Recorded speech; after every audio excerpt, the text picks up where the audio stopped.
এটা একটা দারুণ অভিজ্ঞতা। বিশেষ করে ছাদের মতো একটা সিনেমার এখানে পোস্টার লঞ্চ হচ্ছে, টিজার লঞ্চ হচ্ছে, এটা একটা অনবদ্য বিষয়। কারণ ছাদ যে গল্পটা বলতে চায়, সেই গল্প কোথাও গিয়ে এই ওম্যান এম্পাওয়ারমেন্টের গল্প, ফ্রি স্পেসের গল্প আমরা হয়তো বিভিন্ন লোককে বিভিন্ন সময় আমরা সুনীল গঙ্গোপাধ্যায়ের বইতে পেয়েছি, অন্যান্য বইতেও পেয়েছি। সেটাকে যখন আমরা সিনেমায় দেখব, তো আমার মনে হয় সবটা নিয়েই বইমেলার সঙ্গে এটা একটা আত্মিক যোগ রয়েছে। এবং সব থেকে বড় কথা যে ছাদের যে আমাদের মেন প্রোটাগনিস্ট পাওলিদি, শি ইজ আ রাইটার, এবং ওনার ওই ওপেন স্পেসটা যেখানে উনি গিয়ে গল্প লিখতেন সেটা হচ্ছে ছাদ।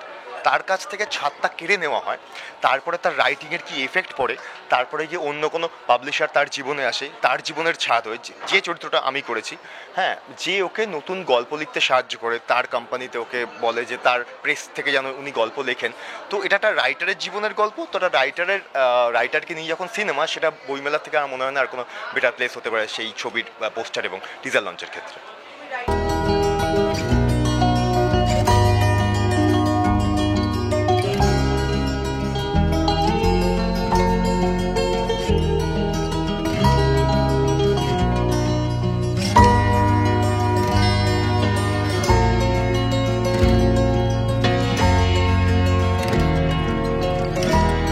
অভ্যেস, ছোটোবেলা থেকে অভ্যেস। আজ পর্যন্ত কোনো বুক ফেয়ার হয়নি যেখানে আমি আসি, মানে ছোটোবেলা থেকে যবে থেকে বোধ হয়েছে বোঝার যে বুক ফেয়ার কেন এবং কিসের জন্য এবং কেন আমি যাচ্ছি। ইনিশিয়ালি মাসিরা নিয়ে আসতো হাত ধরে, তখন আসতাম, আস্তে আস্তে পরে বুঝতে পারি এটা আমার একটা প্রচণ্ড ভয়ঙ্কর দারুণ অভ্যেসে পরিণত হয়েছে আর কি। আর এখন মনে হয় যে বইমেলায় যদি আমি না আসতে পারি বছরের একটা সময়, এটা একটা মানে next to impossible thing for me. আর আমার তো একটা লিস্ট করা থাকে যে প্রত্যেক বছর বইমেলায় আমি একটা আগে থেকে খোঁজ নিয়ে রাখি যে কোন কোন কাকে কাকে আমি পাবো, যাদের যাদের হয়তো বই এখানে পাওয়া যায় না। স্পেশালি বাংলাদেশ কাউন্টার, অনেক বই আছে বাংলাদেশি রাইটারদের যেগুলো কলকাতায় অ্যাভেলেবেল নয়, যেটা এই বইমেলার সময়ই আমি একমাত্র পেতে পারি। যেহেতু আমি বাংলা বই বেশি পড়ি, বাকি ইংলিশ কিংবা হিন্দি বইয়ের প্রতি আমার অতটা ঝোঁক নেই, তাই তো সেটা একটা থাকে। কিংবা কোনো রাইটারের সঙ্গে যদি দেখা হয়ে যায়, তাহলে ওটা খুব ইন্টারেস্টিং পার্ট না, যে একমাত্র বইমেলায় সেই সুযোগ, যেখানে হচ্ছে আজকে আমাদের কাজের জন্য আমাদের লিঙ্ক একটা অবশ্যই তৈরি, যেখানে আমি রাইটারের বাড়িতে গিয়ে হয়তো সই করিয়ে আনতে পারি, কিন্তু বইমেলায় থেকে নর্মাল অডিয়েন্সের মতো তার একটা ফ্যান হয়ে বইটা কিনে তার কাছ থেকে সই করিয়ে নিয়ে যাওয়ার আনন্দ, এইটা তো অন্য কোথাও পাওয়া অসম্ভব।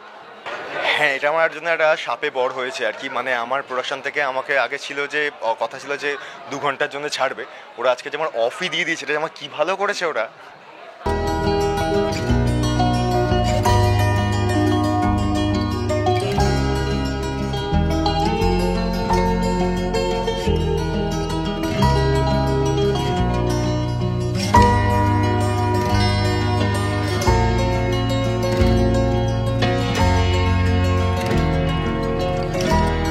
সত্যি খুব ভালো লাগছে, মানে এটা একটা গর্বের বিষয় আমাদের গোটা টিমের জন্য, ছাদের এন্টায়ার টিমের জন্য। কারণ কলকাতা আন্তর্জাতিক বইমেলায়, যেখানে ছোটোবেলা থেকে আমাদের বহু নস্টালজিয়া আছে বই নিয়ে, বন্ধুরা আসতাম, ফ্যামিলির সাথেও আসতাম, পরিবারের সাথেও আসতাম, সেরকম একটা জায়গায় কলকাতা মানে বুক ফেয়ারে, মানে সেরকম একটা মানে মঞ্চে আমি বলবো একটা অডিটোরিয়াম, এরকম সুন্দর একটা ব্যবস্থা করেছে কর্তৃপক্ষ থেকে। তাদেরকেও সাধুবাদ দেবো, তাদেরকে অসংখ্য ধন্যবাদ দেবো যে ছাদের পোস্টার লঞ্চ আর ছাদের ট্রেলার লঞ্চ আজকে সম্ভব হলো এখানে। সেইটা একটা হিস্টোরিকই আমি বলবো, কারণ এরকম আমার মনে হয় না আমার কোনো ছবির অ্যাটলিস্ট হয়নি, তোমরা আরও ভালো বলতে পারবে। আমার মনে হয় না কোনো বাংলা ছবির পোস্টার লঞ্চ বা ট্রেলার লঞ্চ কলকাতা বুক ফেয়ারে হয়েছে আর কি। So that's very special for all of us.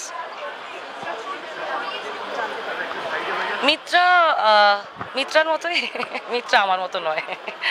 মিত্রার সঙ্গে ছাদের একটা ভীষণ সুন্দর একটা সম্পর্ক। মানে ও যেহেতু লেখিকা, ও ক্রিয়েটিভ একটা মানুষ, তো ও আঁকেও। সো ওর ছাদটা, যেটা খোলা আকাশের নিচে, ওই খোলা জায়গা একটা, সেটা ওর সব থেকে প্রিয় জায়গা। আর সেই জায়গাটা কি সারা জীবন ওর সঙ্গে এইভাবেই থাকবে, নাকি সেই জায়গাটাও রাখতে পারবে না? সো অনেক কিছু আছে গল্পটার মধ্যে, সেটা তোমরা 8ই মার্চ মুক্তি পাচ্ছে ছবি, দেখে নিও আর অবশ্যই জানিও কেমন লাগলো।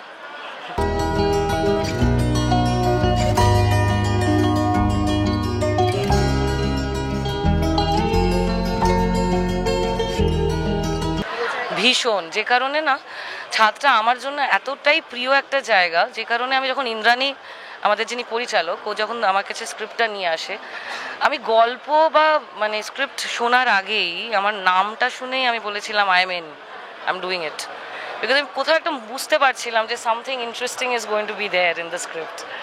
আর এইরকম গল্প সচরাচর লেখা হয় না, বিশেষ করে মহিলা কেন্দ্রিক ছবি, যেটা আমি বহু বছর ধরে করে এসেছি। আমার এন্টায়ার 20 বছরের ক্যারিয়ারে আমি সবসময় বেশিরভাগ উইমেন ওরিয়েন্টেড ফিল্মস, মহিলাদের যে সমস্যা, the taboos of the society, breaking the stereotype, এইগুলো নিয়ে আমি সবসময় কি বলবো যে উইমেন এম্পাওয়ারমেন্ট নিয়ে সাবজেক্ট নিয়ে আমি সবসময় কাজ করেছি। তো মিত্রা সেদিক থেকে খুব স্পেশাল, কারণ মিত্রা তোমরা দেখলে বুঝতে পারবে যে চরিত্রটার মধ্যে এত কিছু টানাপোড়েন, এত কনফ্লিক্টেড, তার কারণ ওর ওই ছাদের সঙ্গে সম্পর্কটা কোথাও একটা বিচ্ছিন্ন হয়ে যাচ্ছে আর কি। বেসিক্যালি ছাদটা মেটাফরিক্যালি ইউজ করা, ওর নিজের সঙ্গে নিজের সম্পর্কটা, মানে আমাদের নিজের সঙ্গে নিজেদের সম্পর্কটা সব থেকে ইম্পর্ট্যান্ট, তারপরেই অন্য কারোর সঙ্গে সম্পর্ক হওয়া সম্ভব। সো নিজের সঙ্গে নিজের জায়গাটা কোথাও একটা কেটে কেটে যাচ্ছে আর কি, ছিন্ন ভিন্ন হয়ে যাচ্ছে, সেটা কেউ ধরে রাখতে পারবে? দ্যাটস অ্যাবাউট ছাদ। Again it's a women oriented film, it's about women empowerment and human empowerment, I would rather say human empowerment. তো সেরকম একটা ছবি, খুব সুন্দর মিষ্টি একটা গল্প, খুব মিষ্টি একটা চরিত্র।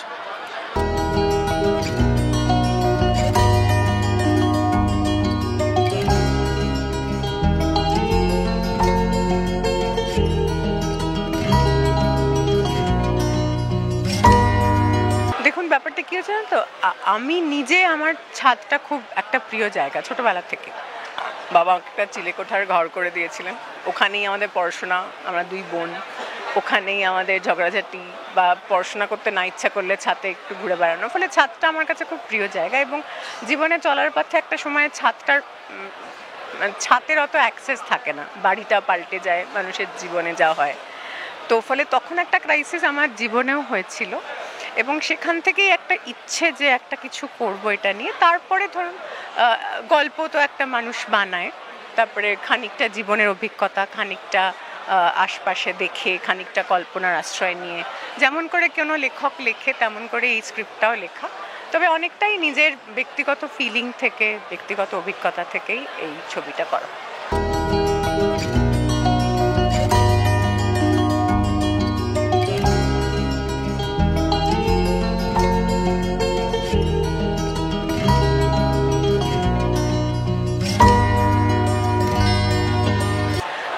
আমি ফেস্টিভ্যালে যখন নিয়ে গেছি তখন আমার মনে হয়েছে যে এটা যদিও ফেস্টিভ্যালে খুব পপুলার হয়েছে, অনেক ফেস্টিভ্যালে গেছে, কিন্তু মানে হলে গিয়েও মানুষ দেখবে, মানে যা আমি মানুষের থেকে ফিডব্যাক পেয়েছি, সাধারণ গৃহবধূরা এসে বলেছেন যে কোথাও আমার নিজের জীবনের গল্পটা দেখতে পাচ্ছি, তাতে আমি আশাবাদী যে আমি যদি মানুষকে আনতে পারি হলে, যেই কারণে আপনাদের সবার আমার সাহায্যের প্রয়োজন, মানুষকে যদি জানাতে পারি যে ছবিটা হচ্ছে আপনারা আসুন, আর তাদের যদি আমি হলে আনাতে পারি তাহলে তাদের পছন্দ হবে, তাদের ভালো লাগবে, এইটা আমি আশা রাখি।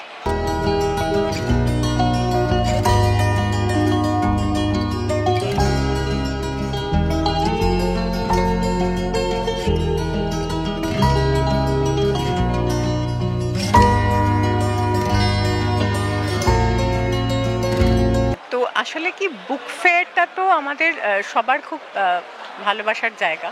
ছোটোবেলা থেকেই বুক ফেয়ার যাব, সেটা একটা মানে এখনও মানে এত বই দেখলে মনে হয় সবই কিনে নিই, সব হয়তো পড়ে উঠতে পারছি না, নিজের একটা মানে পাপ বোধ হয় এই বইগুলো নিয়েছি এখনও কি পড়া হয়নি, কিন্তু দেখলে ভীষণ একটা লোভ হয়। এবং ভালো বই বা বই প্রেমী মানুষ যারা আছেন তারা আমার ছবির সঙ্গে একাত্ম হতে পারবেন, এটা আমার বিশ্বাস।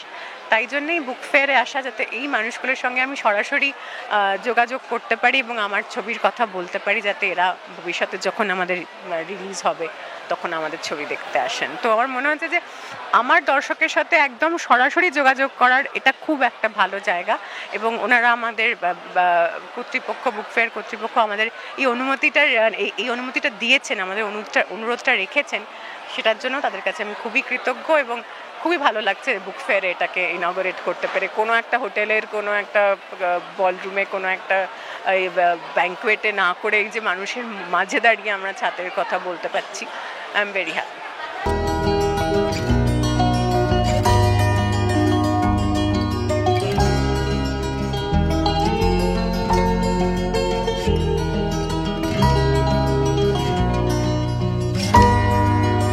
টলিউড ফোকাস কলকাতা চ্যানেলটি আপনাদের ভালো লেগে থাকলে লাইক করুন, সাবস্ক্রাইব করুন এবং আপনাদের পছন্দের ভিডিওটি অবশ্যই শেয়ার করুন। Tollywood focus Kolkata.